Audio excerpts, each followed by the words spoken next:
agak sedikit lebih cepat gitu ya karena kemarin ada masalah jaringan jadinya saya nggak bisa masuk gitu ya dan juga menurut informasi UTS-nya akan dilaksanakan nanti di tanggal apa awal November gitu kalau nggak salah gitu ya tanggal 3-an kalau nggak salah. Jadi mau nggak mau teman-teman di sini nanti apa namanya lebih duluan. Terus juga eh, dalam pertemuan hari ini nanti kita juga akan bahas sedikit contoh kasus gitu ya yang kita akan kerjakan bersama. Semoga nanti waktunya cukup dan tidak ada gangguan jaringan lagi lah kurang lebih gitu ya. Ini juga saya agak deg-degan karena dari tadi lupa terus gitu. Oke, untuk yang pertama saya akan bahas dulu materinya. Nanti saya akan masuk ke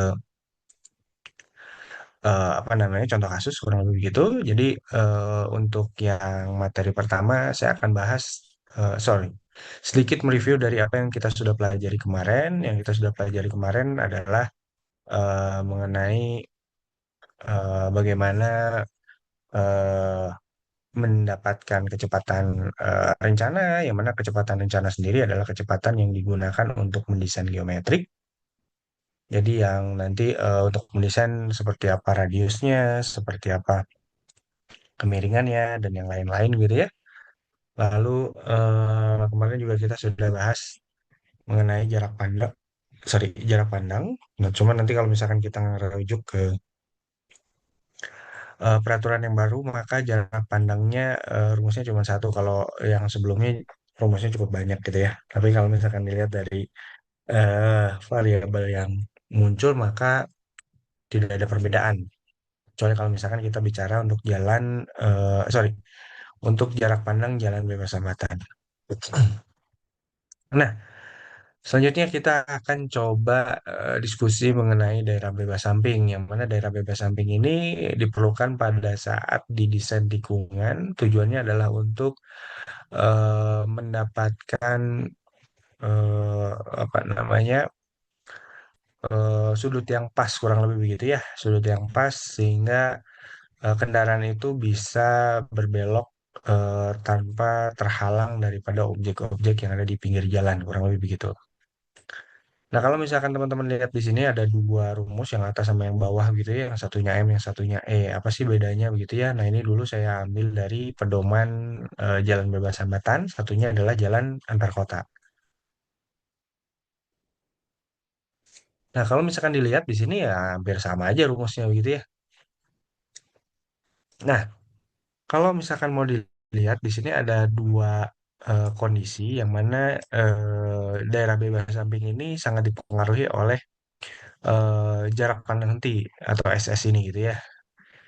Nah, kalau misalkan di sini pengaruhnya adalah dari SS gitu ya, dari stopping sight atau dari jarak pandang henti terhadap radius. Jadi semakin kecil radius nanti akan mempengaruhi daerah bebas sampingnya. Jadi sebesar apa nanti daerah bebas samping yang dibutuhkan. Nah, ini banyak sekali yang terabaikan pada saat kita merujuk ke jalan-jalan perkotaan. Yang mana jalan-jalan perkotaan banyak sekali radius-radius yang sangat kecil begitu ya untuk tikungannya, tetapi daerah bebas sampingnya agak kurang. Nah, ini eh, apa namanya secara eh, lapangannya bisa kita lihat bagaimana pada saat kita belok gitu ya, itu banyak sekali kesulitan pada saat mengambil apa ya keputusan gitu ya, apakah kita masih dalam lajur atau di luar lajur itu banyak kesulitan. Jadi si pengendara gitu ya, atau si driver ini biasanya agak sedikit ke depan untuk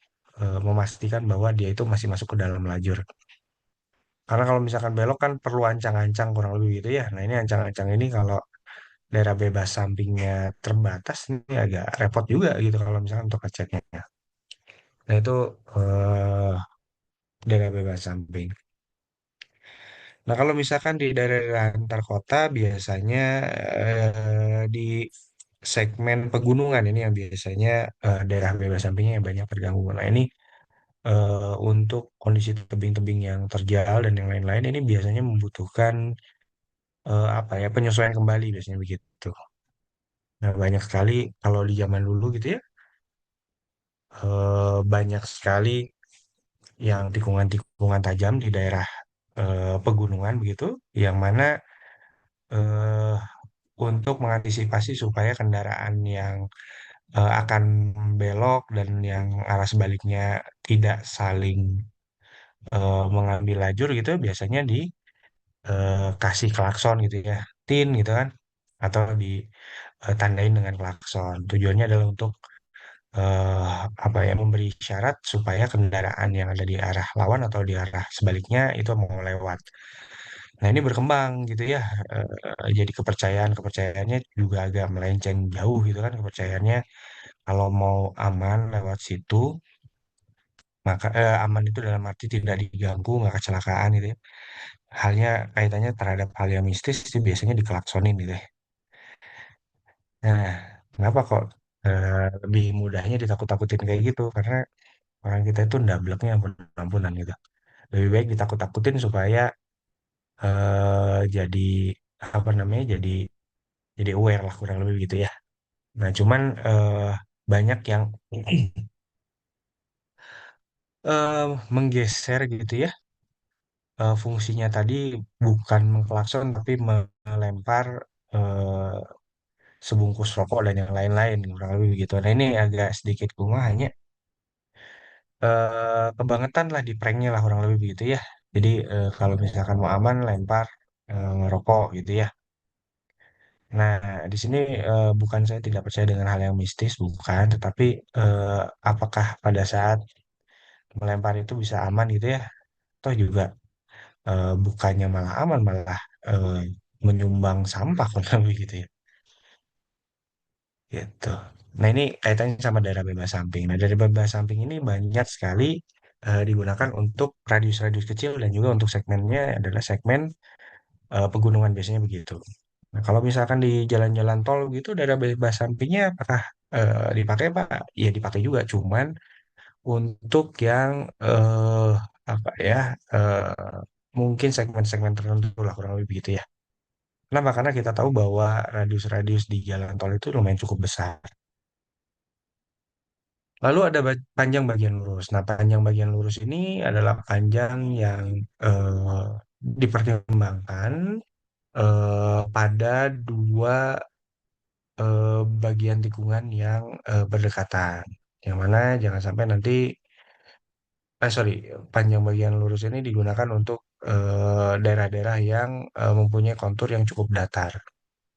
Kalau yang tadi yang saya sebutkan itu agak kebalik gitu ya, itu pada jarak antar tikungan kurang lebih gitu. Kalau misalkan ini adalah panjang bagian lurus ini diatur supaya di daerah-daerah datar itu tidak semuanya dipasang jalannya lurus-lurus. Bukannya bagus jalannya lurus, tidak juga. Kenapa? Karena kalau misalkan kita bicara jalan yang lurus terus gitu ya, maka ini nanti akan menimbulkan bahaya juga bagi pengemudi yang mana yang tadinya sigap gitu ya, lama-kelamaan bosen, udah bosennya masuk, masuk lagi ngantuk gitu ya. Nah, itu yang mengakibatkan hilangnya kendali di jalan biasanya begitu. Nah, biasanya pengaturan daripada panjang bagian lurus, kalau misalkan teman-teman lihat di sini ada yang dibagi berdasarkan kecepatan rencana, ada yang dibagi berdasarkan fungsi jalan. Kalau misalkan untuk yang jalan antar kota, ini saya ambil dulu dari pedoman tahun 97.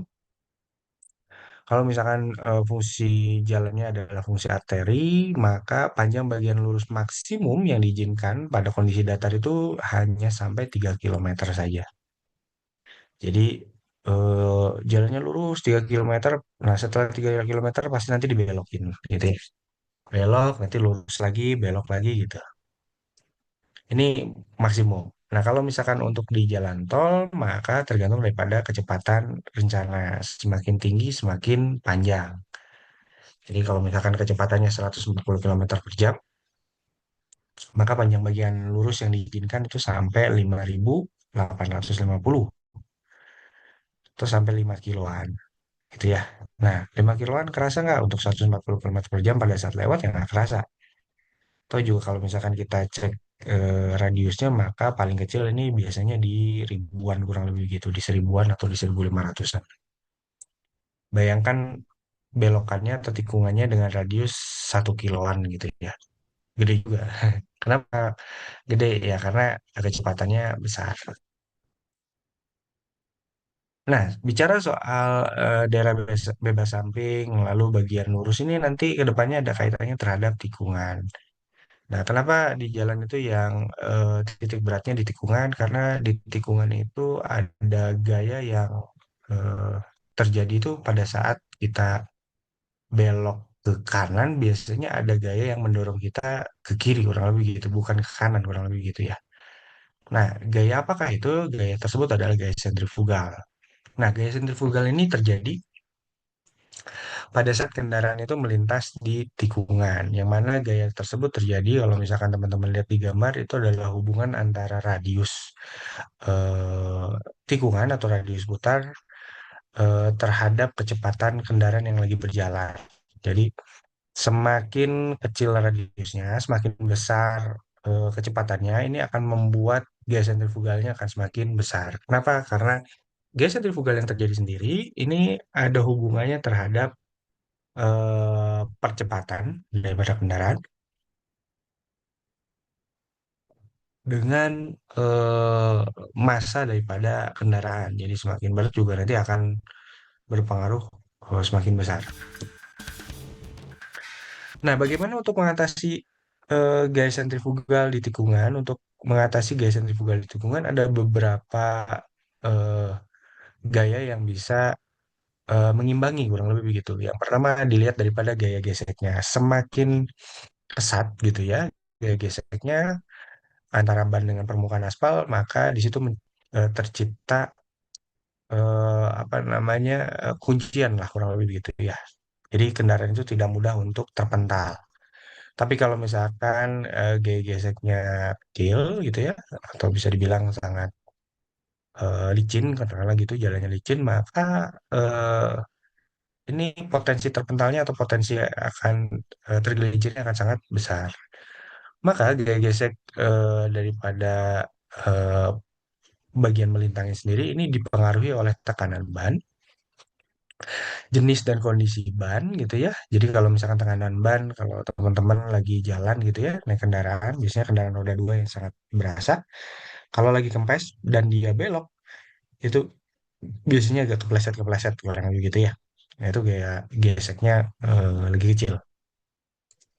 Meskipun permukaan kontaknya melebar, tapi geseknya kecil.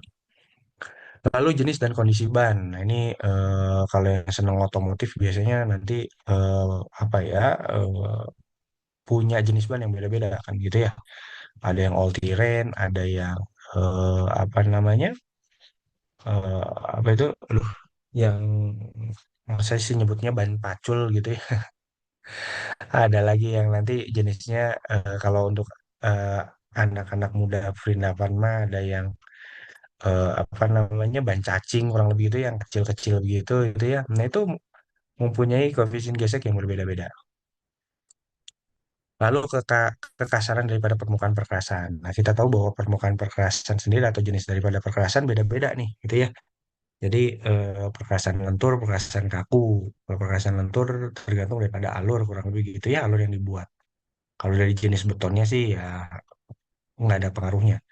Tapi kalau misalkan kita bicara perkerasan lentur, yang dari aspal gitu ya, maka jenisnya beda-beda gitu ya, mulai dari yang banyak orang sebut dengan tipe laston gitu ya, atau bahasa Inggrisnya kerennya adalah AC gitu ya, spaltic concrete gitu. Ada yang namanya lakaston gitu ya, atau HRS, ada yang apa itu namanya poros gitu ya, atau SMA gitu ya, macam-macam. Nah itu mempunyai eh, tekstur yang beragam gitu, jadi nggak semuanya sama. Jadi kalau kayak tadi kita bicara yang AC gitu ya, AC itu yang menerus biasanya kalau dari sisi gradasi mulai dari yang ukuran besar sampai ukuran kecil ada, maka kekasarannya lumayan cukup tinggi. Tapi kalau misalkan kita bicara HRS ini bisa sangat halus kurang lebih gitu. Apalagi nanti kalau misalkan kita bicara yang apa ya, yang uniform grade gitu ya dengan yang gap grade gitu ya, nah itu beda-beda. Nah, selanjutnya ada keadaan cuaca. Nah, ini juga sangat mempengaruhi, apalagi sekarang kondisinya lagi masuk ke dalam musim hujan, gitu ya. Nah, ini akan mempengaruhi daripada gaya gesek antara kendaraan dengan perkerasannya. Nah, hal yang bisa dilakukan lagi selain daripada melihat dari gaya geseknya adalah kemiringan melintang dari sisi eh, apa namanya permukaan jalan. Nah, kemiringan melintang ini kalau misalkan teman-teman lihat di lapangan biasanya ini ada di bagian-bagian tikungan. Ini cukup sangat signifikan terlihat gitu ya pada saat jalan lurus kondisi perkerasannya datar pada saat di tikungan ternyata dibelokkan. Nah, belokannya itu namanya sorry dimiringkan di pada saat dibelokkan itu adalah pada kondisi super elevasi. Nah, super elevasi itu tujuannya untuk apa? Tujuannya adalah untuk menahan kurang lebih begitu ya, menahan daripada kendaraan itu tidak terpental, yang mana diantisipasi dengan dimiringkannya jalannya, kurang lebih begitu. Nah, super elevasi maksimum sendiri ini ada beberapa apa namanya pertimbangan pada saat diambil. Yang pertama dari sisi kondisi cuaca. Nah, kalau misalkan kondisi cuacanya kering, maka ini relatif lebih tidak terlalu tinggi untuk super elevasi yang diambil. Tapi kalau misalkan cuacanya cukup eh, apa ya eh, lembab gitu ya atau cukup basah, maka dipilih super elevasi yang maksimum. Nah, ini yang saya sampaikan kalau misalkan faktor gaya itu seperti apa kalau pada kondisi jalan yang lurus yang terjadi di sini hanya gaya gesek saja gitu ya, tidak ada gaya terpental, tidak ada gaya yang menyebabkan kendaraan ini terlempar keluar, tetapi pada saat dia belok maka ada gaya yang menyebabkan dia keluar. Nah, gaya yang menyebabkan dia keluar ini kalau misalkan teman-teman lihat ini kalau ini miring gitu ya. Nah, kalau misalkan posisinya masih datar kayak yang di gambar sebelumnya seperti ini, nah ini gaya melemparnya ini sangat besar. Nah, tujuannya supaya memperbesar koefisien gesek dan juga dapat menahan gaya daripada kendaraan, maka jalannya dimiringkan. Dimiringkannya sebesar berapa? Dimiringkannya sebesar daripada radius dan juga kecepatan yang nanti akan lewat kurang lebih begitu. Nah, ini apa namanya?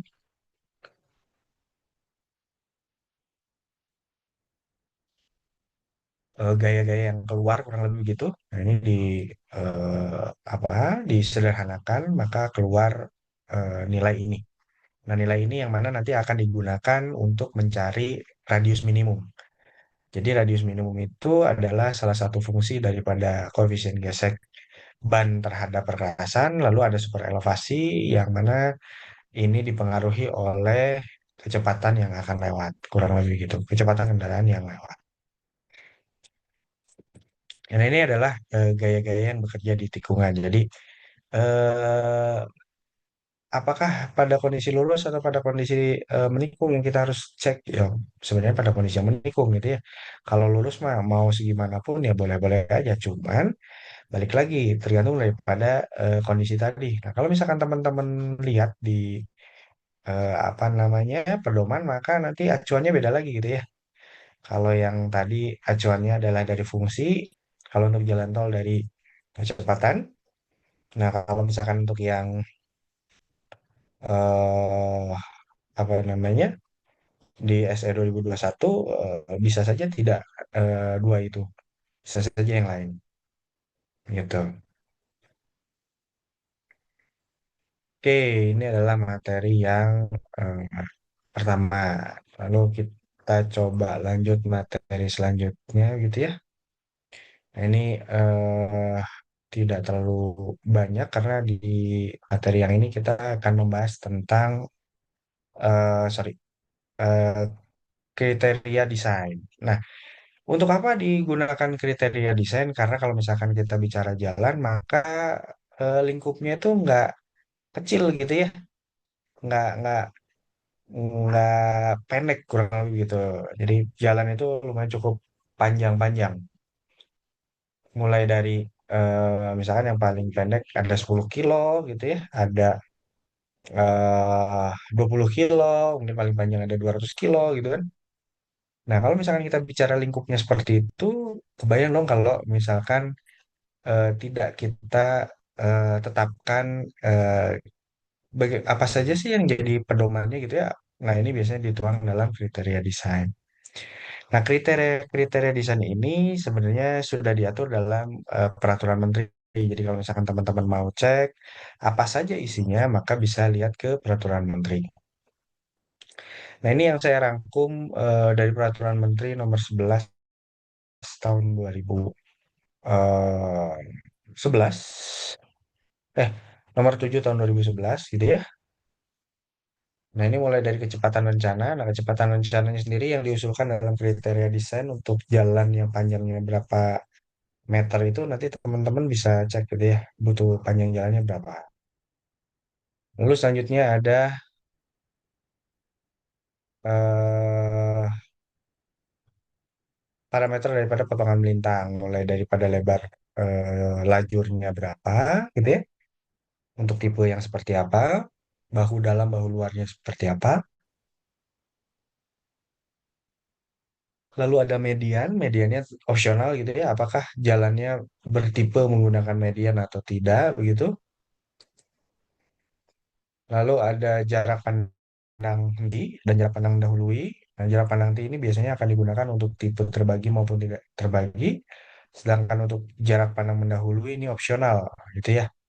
Tidak di setiap jenis jalan ada. Kenapa? Karena jarak pandang dahulu itu hanya digunakan untuk tipe jalan tidak terbagi saja. Untuk tipe jalan terbagi ini tidak ditinjau, kurang lebih gitu.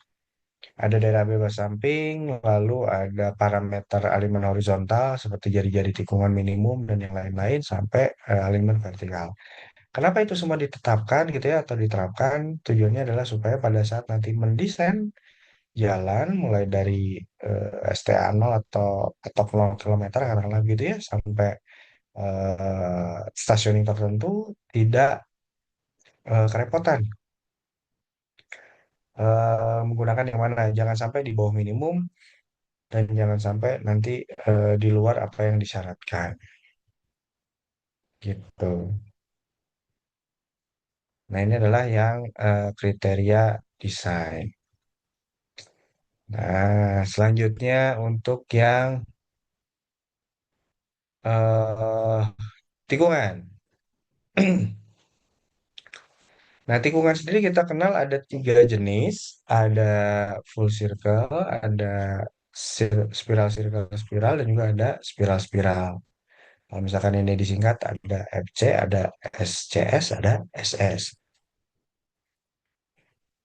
Nah, yang jadi pertanyaan adalah kapan kita menggunakan FC, kapan kita menggunakan SCS, dan kapan kita menggunakan SS.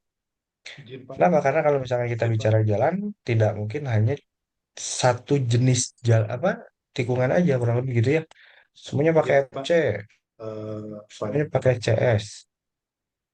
izin Pak, itu share screen-nya masih gaya yang bekerja pada tikungan. Oh, gimana gimana? Share screen-nya masih di gaya yang bekerja pada tikungan. Oh gitu. Eh, belum belum muncul. Oh, sebentar sebentar.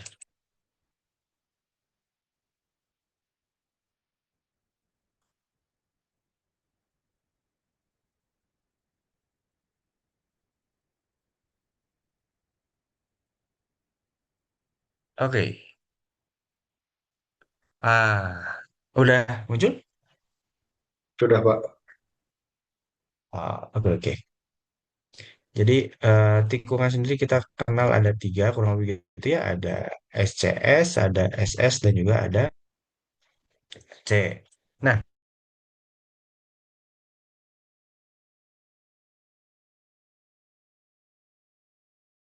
masuk ke FC, SCS, atau SS. Jangan sampai nanti ngitung kancing kurang lebih gitu ya. Terus nanti atau lempar dadu gitu.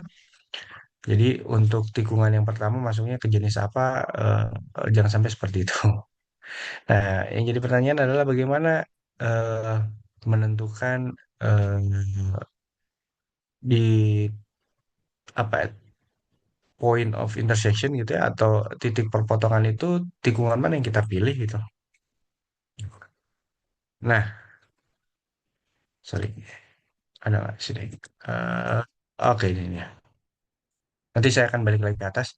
Jadi eh, untuk menentukan di suatu titik apakah masuk ke FC, masuk ke SCS atau masuk ke SS, eh, ini biasanya saya menggunakan parameter ini. Jadi ada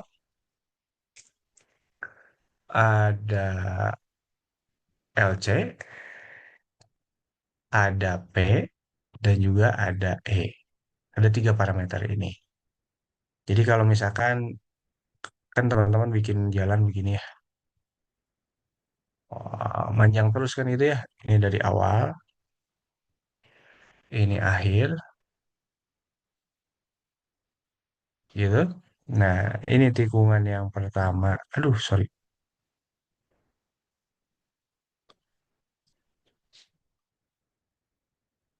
Oke.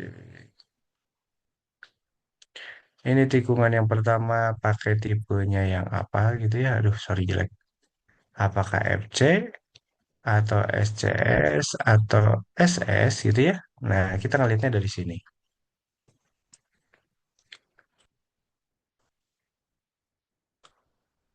Nah, apa itu LC? Nah, teman-teman bisa lihat gitu ya.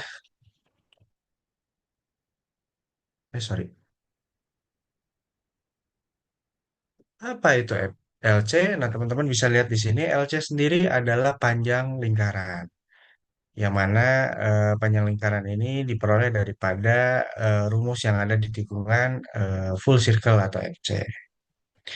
Nah, LC ini biasanya muncul bukan cuma di tikungan full circle saja, tetapi di tikungan yang mempunyai komponen lingkaran atau komponen circle. Nah, biasanya untuk tikungan-tikungan yang mempunyai lingkaran, nilai FC-nya itu biasanya lebih besar daripada apa yang disyaratkan. Nah, ini syaratnya biasanya bersifat lokal saja begitu ya, yang mana nilai LC-nya kalau misalkan mau ada lingkarannya maka harus di atas 25 meter. Nah, kalau misalkan teman-teman lihat di sini, ini ada FC, aduh sorry, di situ ada FC, di situ ada SCS, di situ ada SS. FC di sini tidak ada komponen selain lingkaran, artinya eh, rata-rata eh, apa namanya radius yang ada di tikungan FC sendiri bersifat besar-besar. Kenapa? Karena tidak ada komponen pembentuk yang lain. Sedangkan untuk yang SCS ini ada pembentuk komponen yang lain, maka dia mempunyai radius yang cukup sedang. Sedangkan yang SS di sini hanya spiral sama spiral saja, nggak ada lingkarannya. Ini mempunyai radius-radius kecil. Jadi kalau misalkan nanti digambarkannya gimana? Kalau untuk yang FC biasanya kan gede-gede gitu ya. Nah ini biasanya begini. Nah ini karena radiusnya besar, tikungannya hampir nggak kerasa. Begitu ya. Ini R-nya R besar. Sedangkan untuk yang SS, nah biasanya tajam begini. Nah tajam gini dia tidak bisa, sorry, dia tidak, aduh, dia nggak cuman dibentuk dari satu komponen aja, dia dibentuk dari dua. Kalau misalkan dia hanya dibentuk dari satu, katakanlah lingkaran gitu ya. Contoh di sini ada bentuk lingkaran ya. Oh ada, ini. Nah ini bentuk lingkarannya gini ya. Nah kalau misalkan bentuk lingkaran ini, ini saya taruh sini, gitu ya. Nah, Anda bisa lihat gitu ya. Di radius yang kecil mau di atasnya, maka ada overlap gitu di bagian-bagian luarnya. Kalau hanya dibentuk oleh satu jenis apa bentuk aja, kurang lebih gitu.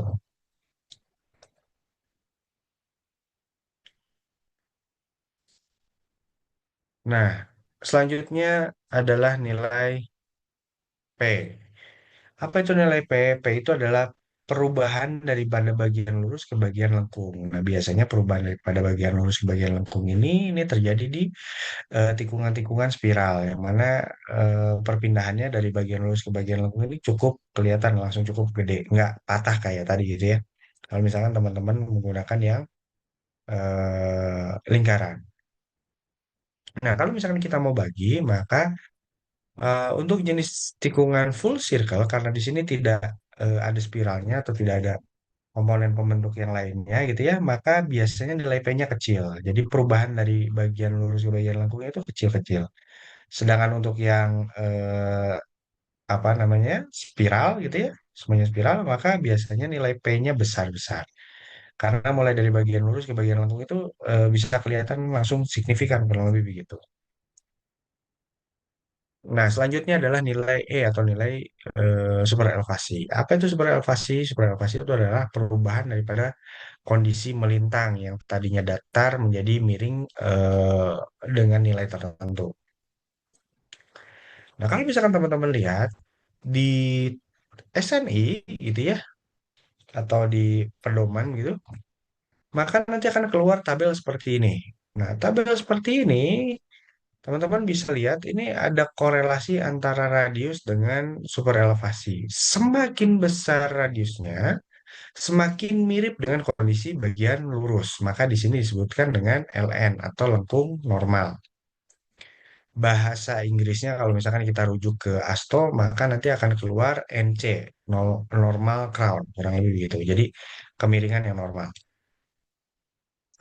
Lalu kalau misalkan dia masuk ke radius-radius yang kecil, katakanlah begitu ya, dia menyesuaikan terhadap super elevasi yang apa ya, yang ada kurang lebih gitu. Semakin kecil eh, radius, kecepatannya tetap gitu ya, maka akan semakin besar super elevasi.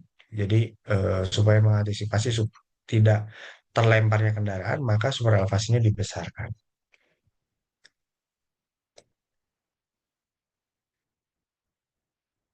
Gitu. Nah, teman-teman lihat di sini karena jenis full circle itu adalah radiusnya besar, maka biasanya nilai E-nya itu kecil-kecil. Sedangkan untuk yang SS, nilai E-nya besar gitu ya, yang mana mereka mempunyai radius-radius kecil. Jadi kalau misalkan dibagi, radius-radius kecil ini adalah radius-radius yang mempunyai jenis tikungan spiral-spiral, sedangkan yang gede-gede ini adalah yang eh, FC. Nah, di antara itu ada SCS. Nah, balik lagi, bagaimana kita ngecek apakah di suatu tikungan itu bisa kita tentukan dia akan masuk ke tikungan FC atau masuk ke tikungan yang selain FC, kurang lebih gitu ya. Nah, kita bisa cek di sini. Nah, yang menjadi rujukan kita di sini adalah jenis, sorry, rumusnya berada di rumus SCS. Kenapa? Karena komponen spiralnya ada dan komponen lingkarannya ada. Semuanya serba lengkap. Dari tikungan SCS ini, nanti rumus-rumusnya dikumpulkan gitu ya. Nanti kita akan cek yang pertama adalah LC-nya. Apakah LC-nya lebih besar atau lebih kecil. Kalau misalkan LC-nya lebih kecil, maka jenis tikungannya sudah pasti dia masuk ke spiral-spiral. Tapi kalau misalkan untuk jenis tikungan yang sorry, radius yang besar, biasanya nanti nilai LC-nya akan besar juga. Lalu ada nilai P ini di pedoman yang dulu disyaratkan 0,1 sampai 0,25. Cuman bukan milih itu ya. Nanti teman-teman baca jalan antar kota berapa nilai P-nya yang diizinkan dan jalan luar kota berapa nilai P-nya yang diizinkan. Kalau misalkan nilai P-nya kurang, maka dia masih masuk ke dalam jenis tikungan FC. Nah, terusnya super elevasi E, maka dia akan masuk ke dalam E-nya besar, dia akan masuk ke dalam SS. Jadi kalau misalkan teman-teman di sini pengen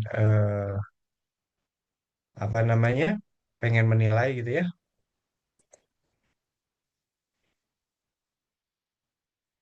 Oke. Jadi pengen nilai apakah tikungan yang pertama gitu ya, teman-teman punya tikungan kayak gini gitu ya. tikungan satu, apakah dia masuk FC, C sama P? Yang pertama lihat LC-nya. Kalau pengen FC, nilai LC-nya di sini harus besar. Nilai P-nya karena di sini tidak ada spiral, maka nilai P-nya harus kecil. Dan nilai E-nya karena radiusnya besar, nilai LC-nya besar, dan nilai P-nya kecil, maka super elevasinya harus kecil. Jadi nggak harus gede, gitu ya. Kenapa? Kebayang kalau tadi ya 7.000, R-nya 7.000 meter gitu. 7.000 meter lalu kemiringannya super elevasinya besar. Miring 5%, katakanlah gini jalannya. Nah,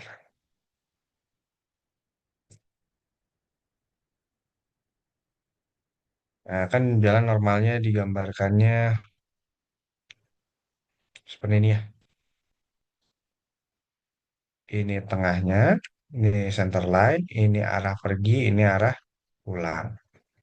Nah, dia berubah super elevasinya pada saat di tikungan, yang mana yang tadinya lurus, dia jadi miring begini. Ini center line gitu ya, ini arah pergi, katakanlah gitu. Sorry, ini arah pergi, ini arah pulang gitu. Nah, teman-teman lihat jalannya miring seperti ini, yang tadinya normal, di sini minus 2%, ternyata miring. Di sini katakanlah jadi 5%, dan yang di bawah minus 5%. Nah, kemiringan dari 5% dengan minus 5% itu ya, teman-teman lihat. Kalau misalkan itu katakanlah radiusnya adalah untuk radius 7.000, kebayang gitu ya. Beloknya 7 kilo. Dari belok 7 kilo itu eh jalannya miring terus kan itu ya sepanjang 7 kilo. Kebayang kalau misalkan macet tuh. Itu kendaraan-kendaraan yang eh, ada di atas kelihatan semua kurang lebih gitu. Nah, itu adalah tentang pemilihan jenis tikungan. Nah, sisanya tadi yang di atas apa, Pak? Yang di atas, ya kalau misalkan teman-teman melihat di sini, ini ada kaitannya terhadap penentuan daripada jari-jari minimum dan lengkung peralihan atau disebut dengan LS, lengkung spiral. Jadi lengkung spiral itu panjangnya butuh berapa? Nah, rumus-rumus ini caranya gampang gitu ya, cara menganalisisnya nanti masing-masing daripada kondisi ini ditinjau satu-satu. Berapa nilainya untuk yang berdasarkan waktu tempuh, berdasarkan antisipasi, berdasarkan tingkat pencapaian. Nah, kalau misalkan itu semua sudah dapat, maka nanti diambil nilai yang paling besar. Itu untuk menentukan LS atau lengkung spiral. Nah, kalau misalkan teman-teman lihat gitu ya, untuk jalan perkotaan, antar kota, bebas hambatan, di sini mempunyai nilai LS yang berbeda-beda gitu. Ini biasanya tinggal dimasukin aja gitu ya. Contoh kalau misalkan kayak di penentuan jari-jari tikungan, yang kita cari adalah R-nya butuh apa saja. Nah, kecepatan rencananya sudah tentukan, misalkan 100 km per jam, 70 km per jam, itu sudah fix kurang lebih gitu. Nah, sisanya koefisien gesek sama super elevasi maksimum yang Anda menggunakan berapa. Nanti tinggal dihitung jumlah jam leh gitu ya, nanti udah keluar berapa nilai R minimumnya. Ini yang peralihan. Ini juga tinggal masuk-masukin aja gitu ya. VR yang kita tentukan berapa, lalu ada nilai T itu waktu tanggap, kurang lebih gitu, itu ada nilainya, tinggal dibaca aja. Itu ya. Nah, itu adalah tentang materi apa mulai dari yang kriteria desain, lalu ada eh, pemilihan jenis tikungan gitu ya, yang tadi di awal, kurang lebih gitu. Nah, sebelum kita masuk ke contoh atau sinkronisasi, apakah ada yang mau ditanyakan dulu?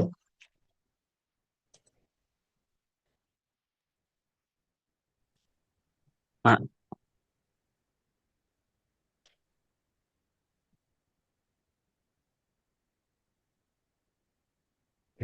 mungkin belum ya. Oke, kalau belum, kita akan masuk ke kelas sinkronisasi yang pertama gitu ya.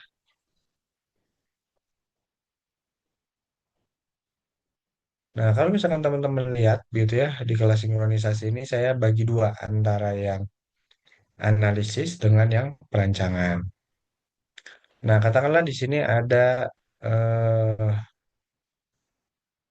soal gitu ya, kurang lebih diketahui ada 6 jenis kendaraan.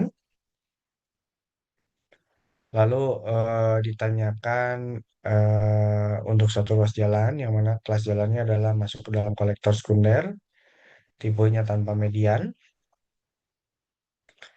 Nah, ditanyakan berapa volume lalu lintasnya pada satuan SMP per jam. Nah, di sini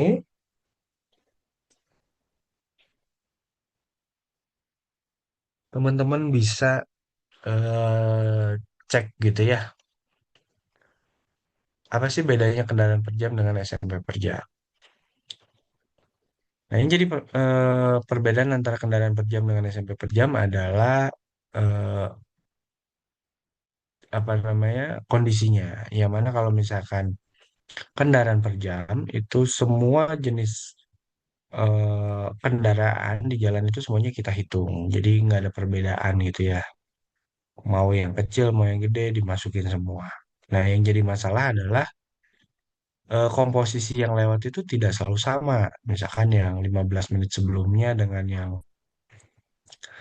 sekarang lagi ditinjau ataupun nanti lagi mau di otak-atik gitu ya, itu biasanya ada perubahan dari eh, apa namanya? Ada perubahan dari jenis kendaraannya. Jadi agak lebih sulit. Nah, bagaimana menyelesaikan ini? Nanti teman-teman lihat di sini gitu ya, ada caranya, yang mana caranya sendiri. eh Kalau misalkan untuk analisis gunakan pedoman PKJI, sedangkan untuk yang eh, perancangan gunakan yang dari SNI, pedoman SNI, begitu ya. Nah, setelah itu tolong diperhatikan pembacaan daripada tabelnya yang dicari dalam eh, pedoman dua di atas tadi. Yang dicari adalah ekivalensinya. Kalau misalkan ekivalensinya sudah dapat, baru nanti tinggal dikalikan volume lalu lintas per jenis kendaraan dengan ekivalensinya masing-masing. Nah, kita cobain untuk contoh soal yang ini. Nah, ini kalau misalkan teman-teman lihat gitu ya, karena ini adalah kasusnya adalah analisis lalu lintas, maka teman-teman tinggal buka yang PKJI. Nah, di dalam PKJI, teman-teman bisa lihat di sini. Klasifikasi jenis kendaraan itu di PKJI dikelompokkan mulai dari sepeda motor, mobil penumpang, kendaraan sedang, bus besar sampai truk besar. Sedangkan di sini eh, ini per jenis kendaraan. Nah, apa yang bisa kita lakukan pertama? Yang bisa kita lakukan pertama adalah mengelompokkan mobil, minibus, bus, dan yang lain-lain itu masuk ke mana. Nah, kalau misalkan kita kelompokkan di sini, maka mobil, ya, mobil sendiri ini akan masuk ke MP, minibus juga masuknya ke MP, bus besar di sini akan masuk ke, sorry, MP lagi. Bus besar ini akan masuk ke BB, truk 2 as ini akan masuk ke KS, truk 3 as ini akan masuk ke TB, dan kendaraan roda 2 ini masuk ke apa namanya,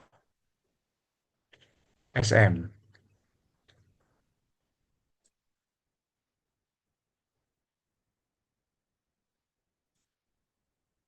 Nah, udah pengelompokan seperti itu, maka tahap selanjutnya adalah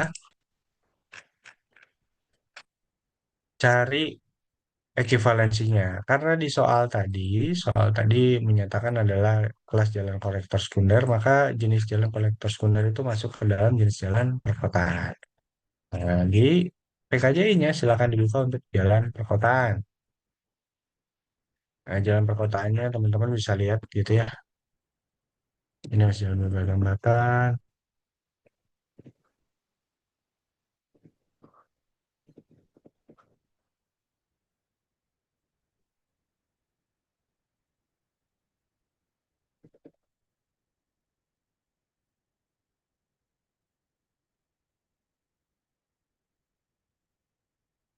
Nah, oke, ini jalan perkotaan. Kalau misalkan teman-teman lihat di sini, ini jalan jalan perkotaan gitu ya.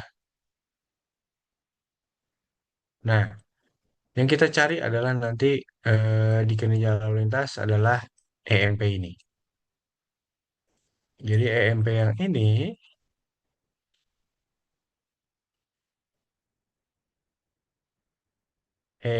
ini, mana sih? Nah itu nanti akan digunakan untuk perhitungan kurang lebih gitu. Nah kalau misalkan kita lihat di sini EMP-nya ada beberapa gitu ya. Jadi saya bikin lagi. Ada untuk tipe jalan 2/2 tidak terbagi, ada untuk terbagi kurang lebih gitu ya. Nah, kalau misalkan tidak terbagi sendiri, nanti terbagi volume lalu lintas total dua arahnya terbagi. Tujuannya buat apa? Tujuannya adalah untuk membaca kita menggunakan EMP yang atas atau kita akan menggunakan EMP yang bawah, gitu. Jadi kalau misalkan saya gambarkan di sini untuk 2/2 sendiri kayak gini gitu ya. Nah, di sini tuh terbagi gitu. Aduh, sorry, sorry. Terbagi. Aduh, maaf, maaf, maaf. Jelek nariknya. Ada yang bagian atas sama bagian bawah. Nah, itu nanti kita akan sesuaikan. Nah, karena di sini cuman EMP-nya KS sama SMA saja, nah, maka di sini, gitu ya, ini tadi adalah MP, ini MP, ini BB, gitu ya. Karena tidak ada dijadikan KS saja supaya bisa dihitung. Nah, dua ini akan masuk ke KS, gitu ya.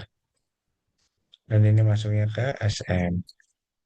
Nah, setelah dapat pengelompokannya dari jenis kendaraan ini, baru nanti selanjutnya kita kalikan dengan EMP-nya. Nah, berapa nilai EMP-nya? Ya, kita lihat ke sana gitu ya. Ini KS-nya ada 3, 1, 2, 3. Nah, nanti tinggal kita lihat di sini KS itu nilainya berapa.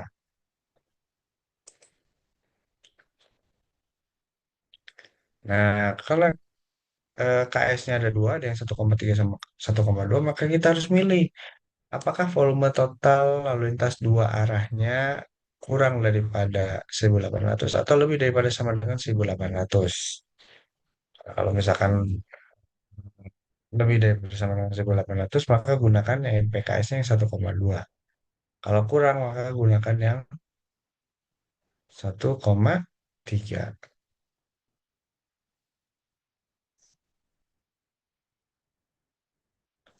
Oke. Kok dihapus lagi? Sorry, sorry. Nah, di sini nanti teman-teman dikalikan dengan EMP-nya. Ini dua ini adalah mobil penumpang. Tiga ini adalah kendaraan sedang, sorry, kendaraan sedang, dan ini adalah SM, sepeda motor. Nah, untuk minibus sama bus sendiri, EMP-nya adalah 1,0. Kenapa? Karena dikonversi ke hal yang sama, maka nilai konversinya jadi sama, jadi satu. Lalu untuk bus 2A sama yang lain-lain, kita lihat di soal. Di soal di sini gitu ya. Nah, karena nilainya lebih daripada sama dengan 1.800 maka gunakan yang bawah sini. Nah, EMP-nya kita gunakan yang 1,2.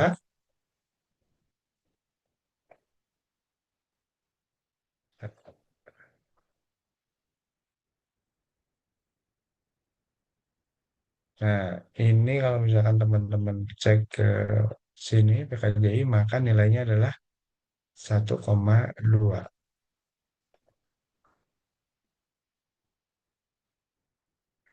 1,2, 1,2 dan ini eh, di atasnya adalah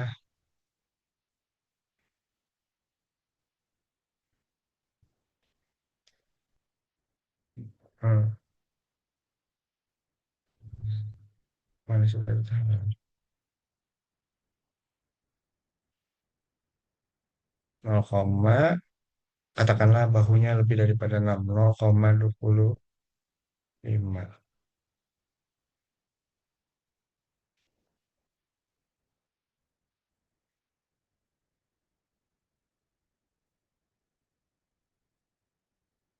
Nol koma dua lima. Nah, ini nanti dikalikan semua.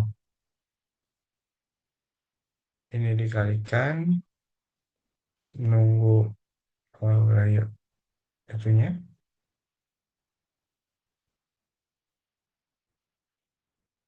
Apa? Jangan dulu, jangan dulu.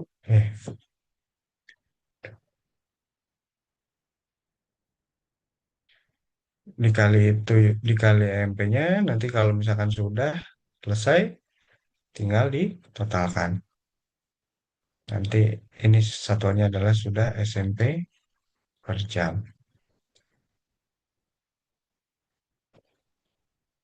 Gitu ya. Caranya begitu. Jadi kelompokkan dulu jenisnya.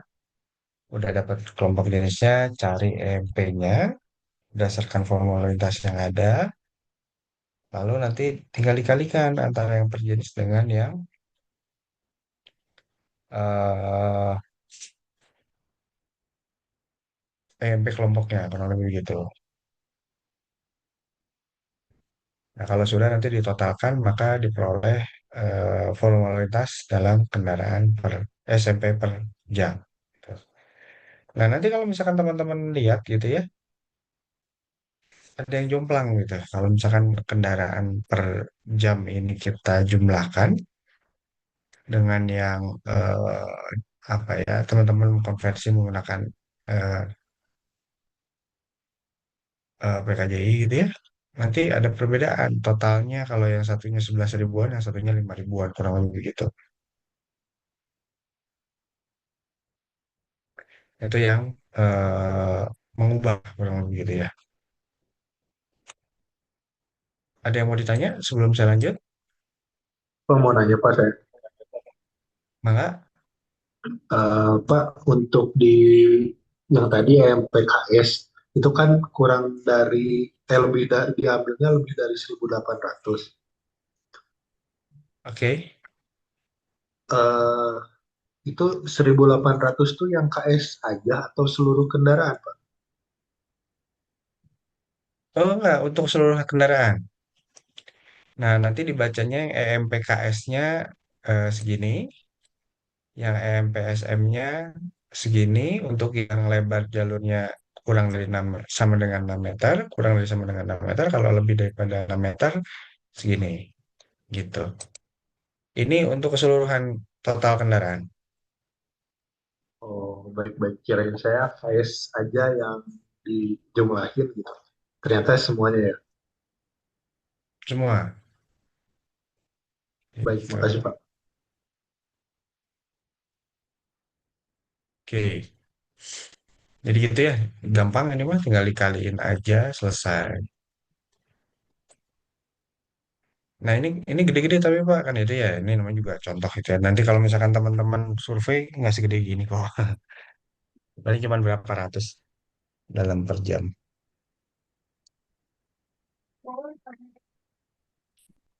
Udah lagi mana?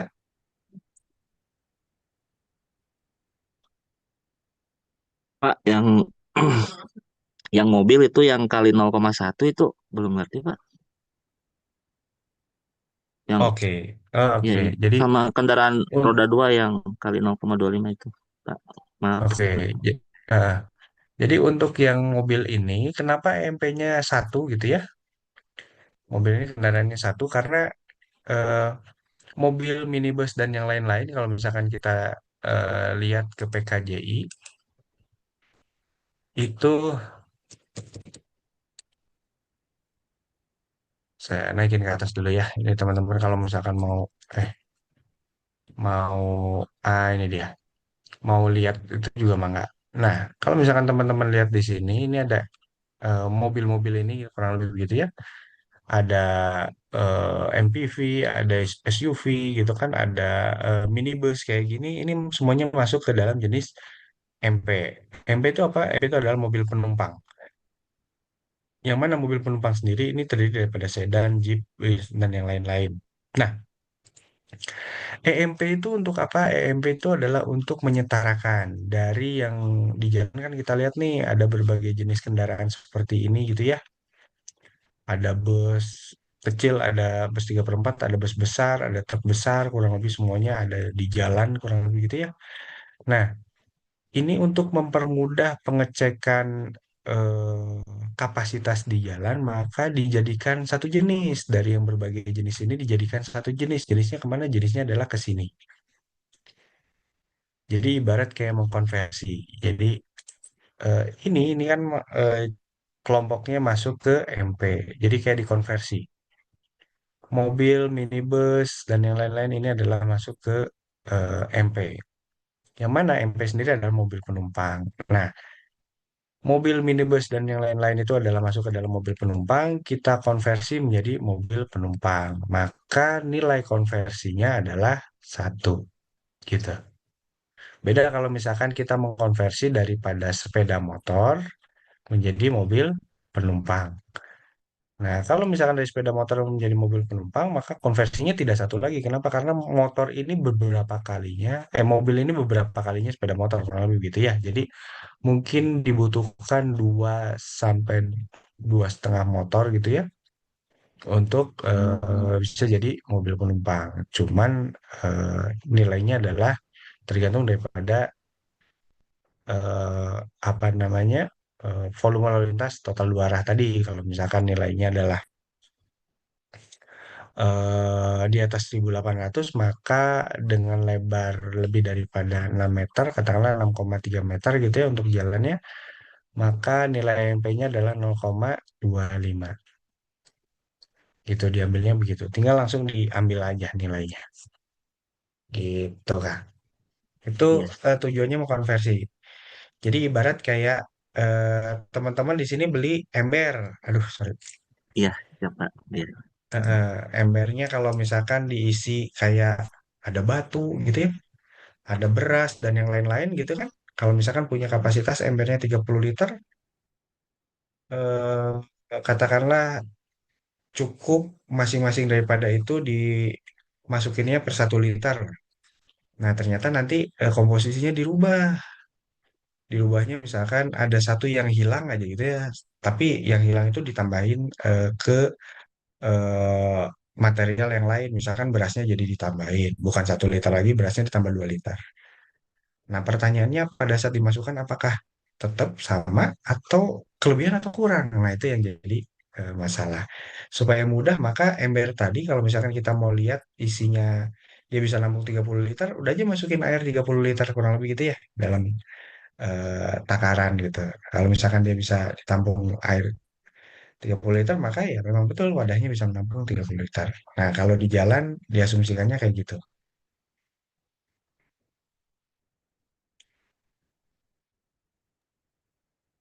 Ada lagi? Boleh? Pak, berarti tiap orang bisa berasumsi beda-beda, Pak. Gimana, Pak? Nah, Ya, balik lagi ke sini. ya, Aduh, sorry, sorry. Dihapus dulu. Balik lagi ke yang tadi, EMP yang tadi. Nah, EMP ini tolong diperhatikan lagi gitu ya. Nah, tadi teh. Nah, ini kan untuk luar kota ya. Ini EMP-nya untuk luar kota nih. Ada KS, BB, TB, dan SM. Bacanya untuk Ki total 2 arah. Nah, kalau yang tadi saya buka buat teman-teman adalah untuk jalan perkotaan. Ini jalan apa? Nah, ini jalan perkotaan nih. Nah, untuk jalan perkotaan ini, mana tadi ya? Nah, di jalan perkotaan itu hanya dicantumkan hanya ada KS dan SM saja. BB sama TB-nya diasumsikan dia tidak lewat jalan perkotaan. Kurang lebih gitu. Dia lewatnya jalannya untuk tipe antar kota. Jadi kalau misalkan asumsinya bisa beda. Ya, kalau misalkan teman-teman ngacunya ke sini, maka jadi sama. Ini gitu ya. Kita bacanya yang ini. Formalitas totalnya adalah lebih daripada sama dengan 1.800, maka yang nanti kita akan baca KS-nya pasti ini semua, dan EMP-nya tergantung daripada lebar jalurnya. Kalau lebar jalurnya lebih daripada 6 meter, maka nilainya pasti semuanya segini. Gitu.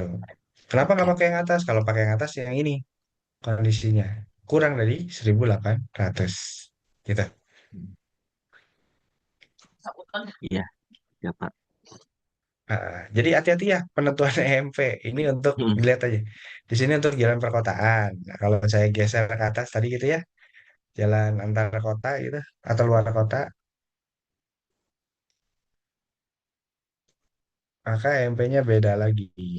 Dia nggak cuma dua, dia ada empat kalau nggak salah tadi ya.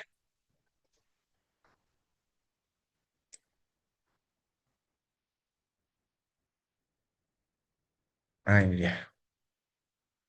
Ini untuk tipe 6, 4 per 2 itu ya ada 4, 2 per 2, 4 semua. Gitu.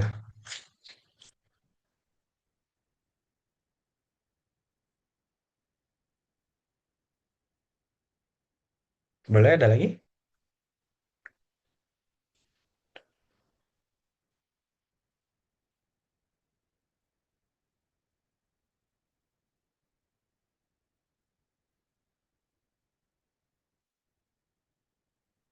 Oke, saya lanjut ya.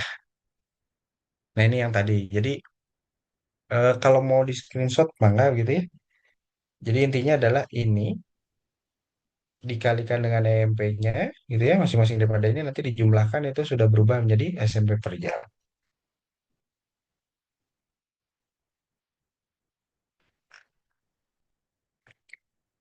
Nah, yang selanjutnya adalah menganalisis kapasitas. Ini tujuannya adalah untuk melihat seberapa besar sih daya tampungnya kurang lebih begitu ya. Kenapa? Karena kalau misalkan kita bicara jalan itu macet, macet, tidak macet gitu ya. Sama aja kayak misalkan kita bicara itu embernya eh, apa namanya cukup, embernya nggak cukup untuk menampung sesuatu. Nah, itu bisa dilihat dari situ. Besar kecilnya ember kan gampangnya ngelihat dari keterangan kapasitas liternya gitu ya. Nah, kalau misalkan jalan kan nggak ada kemampuan menampung itunya. Nah, ini yang agak repot. Nah, bagaimana caranya untuk menganalisis kapasitas? Nah, yang teman-teman perlu ketahui di sini yang dilihat pertama kali adalah ini jalannya jalan apa? Kenapa? Karena rumus kapasitas itu untuk jalan antar kota, jalan perkotaan maupun jalan bebas hambatan itu mempunyai rumus yang beda-beda. Nah, karena di sini kelas jalannya adalah kolektor sekunder, ini sama kayak yang di atas gitu ya, maka dia masuk ke dalam kelas, sorry, tipe jalan perkotaan. Nah, tipe jalan perkotaan sendiri ini ada di bawah. Set. Belum. Nah, tipe jalan perkotaan yang teman-teman bisa lihat di sini, ini langsung keluar nih. Menghitung kapasitas rumusnya adalah ini. Gitu ya, rumusnya adalah itu. Nah, ini untuk jalan perkotaan. Jalan antar kota atau jalan bebas hambatan, ini rumus beda lagi. Ini nggak bisa digunakan untuk semua rumus. Hanya bisa digunakan untuk jalan perkotaan saja. Nah, bagaimana caranya mengisi variabel-variabel ini, semua daripada variabel-variabel dalam kapasitas ini semuanya dituang dalam tabel. Nah, kalau misalkan teman-teman lihat di sini ada channel. Channel itu adalah kapasitas dasar, kurang lebih gitu ya. Ada kapasitas dasar kondisi segmen. Nah, kapasitas dasar kalau misalkan teman-teman tarik ke bawah gitu. Nah, di sini ada nih babnya kapasitas dasar. Nah, yang dibaca nanti tabel ininya. Nah, hati-hati dalam pembacaan tabel karena untuk 4/2 tidak sorry, 4/2 terbagi dan yang lain-lain satunya lagi terbagi. Kalau misalkan teman-teman lihat perbandingannya, nilai ini kayak nggak pas gitu ya. Harusnya kalau misalkan 4/2 jalannya lebih besar dibandingkan dengan 2/2, kenapa kok kapasitasnya lebih kecil? Hati-hati pembacaan catatannya. Nah, pembacaan catatannya kalau di sini 4/2 atau yang sifatnya terbagi semuanya kapasitasnya per lajur. Sedangkan untuk yang tidak terbagi ini untuk total dua arah. Nah, kalau misalkan saya gambarkan, itu seperti apa sih gitu ya? Itu kayak begini. Untuk yang tipenya 2/2 gitu ya. Kalau misalkan di sini ada jalan, kapasitasnya itu untuk keseluruhan daripada jalan. Karena yang di situ adalah eh, untuk total dua arah. Kalau misalkan saya analogikan ember gitu ya. Nah, ini kapasitasnya untuk keseluruhan ember. Nah, sedangkan untuk yang terbagi kayak gini, kayak 4/2 gitu ya. 4/2 kan jalannya begini nih. Ini ada mediannya. Aduh, jeleknya.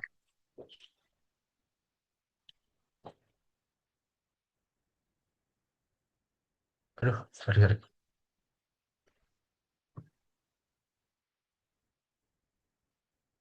Ini ada mediannya katakanlah di tengah.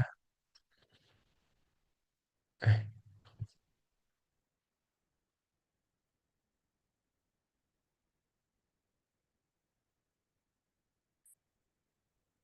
ini markanya gitu ya. Nah, dia hanya per lajur saja. Artinya 1.700 itu di sini aja. 700. Jadi kalau misalkan Anda punya ember, kapasitasnya dihadapin unggul gitu ya. Dia tampungin cuma segini, atasnya nggak dihitung. Nah, kalau gimana kalau misalkan semuanya mau dihitung? Nah, ini juga 1.700, ini 1.700, ini 1.700. Maka kalau misalkan untuk total 4 lajur dua arah, maka kapasitas dasarnya adalah 4 dikalikan dengan 1.700. Karena untuk total. Ini untuk channel. Nah, channelnya udah dapat kan kurang lebih gitu ya. Di atas channelnya udah dapat, tinggal dimasukin. Lalu yang selanjutnya kita masuk ke FCLJ. Nah, FCLJ di sini, kalau misalkan teman-teman lihat itu ya ada ini dia tabelnya faktor koreksi kapasitas akibat perbedaan lebar jalur. Nah, karena tipe jalan kita katakanlah sama kayak di atas 2/2 gitu ya, ini 2.800, maka kita masuk juga tipe jalan yang sama 2/2 tidak terbagi. Nah, kita lihat di sini ada hubungan dengan lebar lajur efektif atau lebar jalur efektif. Nah, kita lihat soalnya berapakah nilai daripada lebar jalurnya atau lebar lajurnya. Maka kalau misalkan teman-teman lihat di sini lebar perkerasannya adalah 2 kali 3,5. Artinya eh, di sini tidak terbagi gitu ya. Nah, artinya jalan yang akan diusulkan adalah untuk jalan yang tipe 2/2 gitu. Nah, 2/2 masuk tadi eh, apa namanya lebar jalur efektifnya atau lajur efektifnya. Kalau misalkan teman-teman lihat di sini 2/2-nya ini untuk total. Maka kalau jalan tadi kita total selebar 7 meter. Nah, dari 7 meter kita tarik ke samping. Oh, ini dia FC LJ-nya. Lalu ada faktor koreksi akibat pembagi arah. Nah, pembagi arah itu apakah arah pergi sama arah pulang sama atau berbeda? Nah, itu faktor daripada pembagi arah. Kalau misalkan sama, maka gunakan yang 50% pergi dengan 50% pulang. Ini sama, berarti nilainya adalah satu. Bagaimana kalau misalkan dihitung? Aduh. Bagaimana kalau misalkan dihitung? Ternyata arah perginya dominan, misalkan 60% atau 70%, maka gunakan yang ini. Kalau misalkan 60%, maka pulangnya adalah 40%, maka nilainya adalah 0,94. Kalau untuk yang 70-30, maka nilainya adalah 0,88. Nah, selanjutnya setelah apa namanya? eh FCPA, maka selanjutnya kita masuk ke dalam FCHS atau hambatan samping. Nah, FCHS di sini ada kaitannya terhadap kelas hambatan samping. Nah, kelas hambatan samping kalau misalkan teman-teman lihat di atas gitu ya, sorry. Nah, itu. Oh, ya. Oke, ini dia. Kalau misalkan teman-teman lihat di tabel 4 strip 8 sampai 4 strip 9, maka kriteria atau kelas hambatan sampingnya mulai dari sangat rendah sampai sangat tinggi. Yang mana nilainya adalah ini semua. Nah, ini pembobotannya mulai dari pejalan kaki dan yang lain-lain dikalikan per kejadian, ditotalkan dia masuk ke mana. Kalau misalkan itu sudah, tinggal kita masukin. Misalkan jalannya adalah 2/2, tidak terbagi. Jenis KS-nya sedang, gitu ya. Lebar bahunya adalah 1, maka nilainya adalah 0,92. Tinggal dimasukin aja, kalau begitu ya.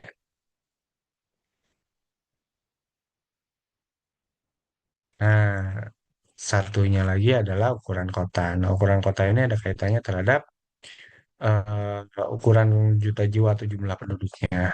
Nah, jumlah penduduknya sendiri ini dalam juta jiwa, bukan ribu jiwa. Nah, kalau misalkan dalam ribu jiwa, maka Anda harus konversi dulu menjadi juta jiwa. Kalau sudah tinggal diambil saja, misalkan katakanlah ukuran kotanya 1 juta sampai 3 juta gitu ya, maka kelasnya kelas besar atau kota besar, nilainya adalah 1.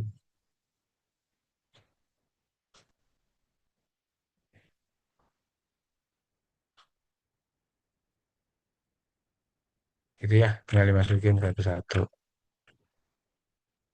Selesai deh gitu ya. Selesai. Kapasitasnya C tadi itu kapasitas sama dengan C0 dikalikan dengan faktor.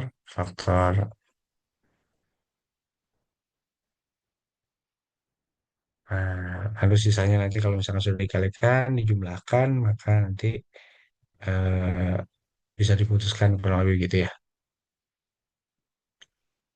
Jalannya bisa diputuskan.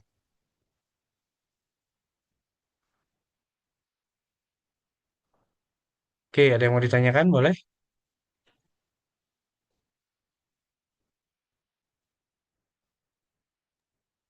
Kamu nanya Pak, Oke, aman ya. Nah, selanjutnya Pak, kita akan cek apakah jalannya masih macet atau tidak macet. Kita ceknya gimana? Ceknya adalah di tingkat pelayanannya. Nah, cara ngeceknya cukup mudah gitu ya. Cara ngeceknya adalah tinggal kita lihat perbandingan antara volume dengan kapasitasnya. Volumenya tadi udah diperoleh, kapasitasnya juga tadi udah diperoleh, maka tinggal dibagi saja. Nah, nilai-nilai ini kalau misalkan teman-teman dapatnya 0,5, 0,75, 1. Nah, nilai-nilai ini mempunyai arti yang berbeda-beda. Contoh untuk 0,5, ini untuk kondisi jalan yang apa ya, ramai lah kurang lebih gitu ya, ramai.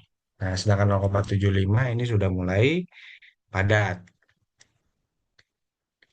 mulai padat tapi belum macet. Nah, sedangkan 1 itu adalah macet, gitu,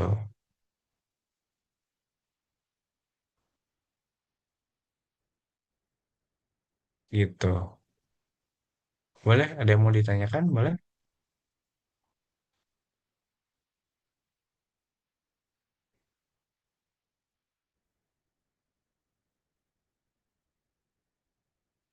Oke, itu adalah sinkronisasi yang pertama. Jadi nanti teman-teman silakan dicoba gitu ya. Menghitung itu di kurang lebih supaya bisa apa namanya menganalisis kondisi existing.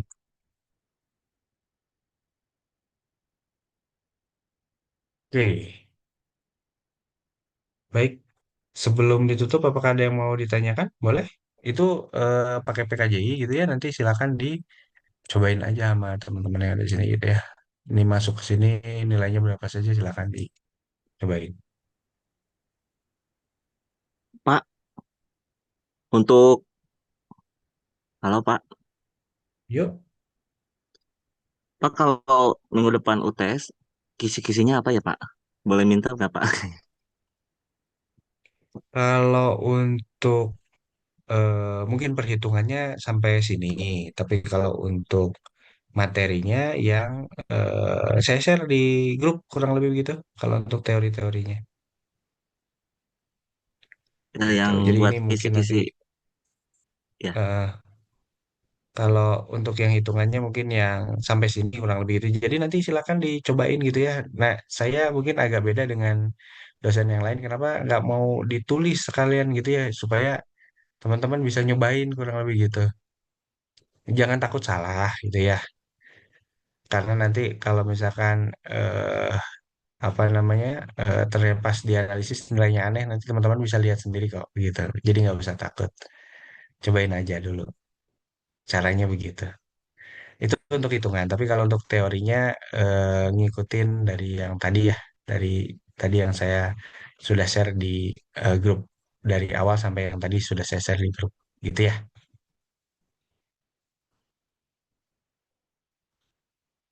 Gitu, kurang lebih gimana? Ada lagi boleh?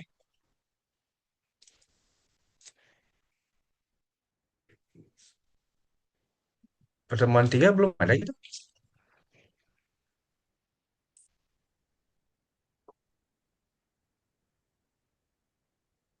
betul Pak, belum ada Oh, itu. Hmm. ya udah nanti saya share lagi ya. Tiga ya, tiga ya. Oke, oke,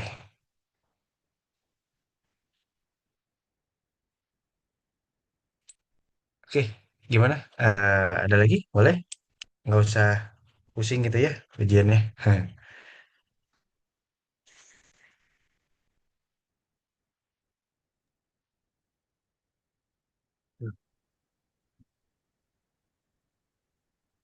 Ujiannya pilihan ganda Kak Pak? Oh enggak, enggak. Ada. Eh, apa nanti mungkin pengerjaannya bisa soft copy atau kalau misalkan teman-teman lebih enak nulis ya mangga ditulis kurang lebih gitu ya. Jadi saya bebas. Izin Pak, Mangga, berarti kan kalau hitungan-hitungan yang kayak tadi berarti open book ya Pak? Upan, saya jarang close gitu ya karena kalau teman-teman ngecek apa namanya pedoman-pedoman gitu kan lumayan cukup tebal-tebal tuh. Jadi saya jarang minta untuk dihafalin gitu, mending dibuka aja gitu.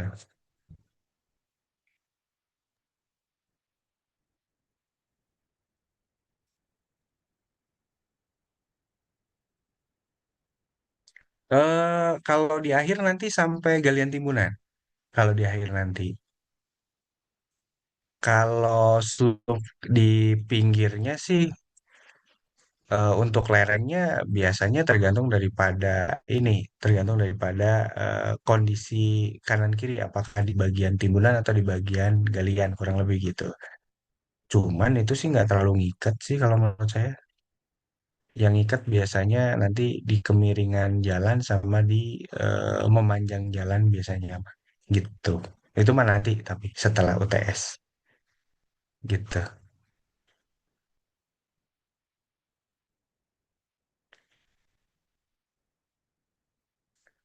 Gitu. Maka boleh ada lagi?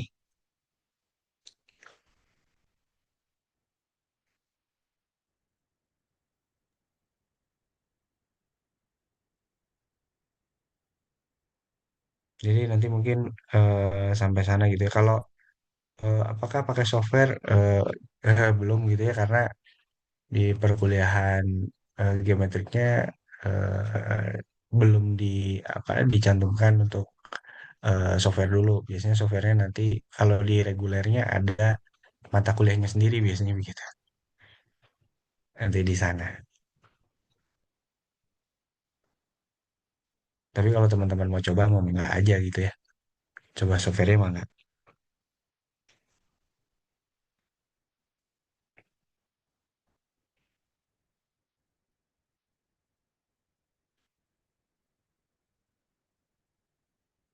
Ada lagi? Mangga?